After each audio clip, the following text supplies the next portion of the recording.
কিরে, তুই কি কারো হাড়ি বাতিলে মুখ দিছিলি নাকি? হ্যাঁ, কিন্তু তুই বুঝলি কেমনে? তোর মুখে এইগুলা কি? আমার রে বন্ধু, অন্ধকার ছিল, একদম দেখি নাই। নীলার বিয়ে তো কষ্ট মষ্ট ভেঙে দিলি, এখন কি করবি ভাবছিস? কি আর ভাববো, ওই মেয়ের মন তো পাথরের মতো শক্ত, একদম ঘাড়তে রাখে না। এরকম শক্ত আর ঘাটতেরা মেয়েকে পাগল বানানোর জন্য একটা উপায় অবশ্য আছে। উপায় আছে? বল না, বল না, কি উপায়? আমার পরিচিত একটা বাবা আছে। দেখ, এসবে কাজ হবে না, সব ভুয়া।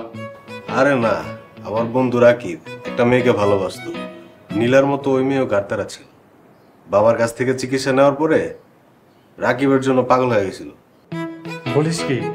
আরে হ্যাঁ, আমি নিজে সাক্ষী। বন্ধু, তাহলে তো হয়ে গেল। আমার কবে নিয়ে যাবি? কালকে নিয়ে যাই চল। ওকে বন্ধু, কালকে যাবো। তুই এখন শুয়ে পড়, আমি ফ্রেশ হয়ে যাই।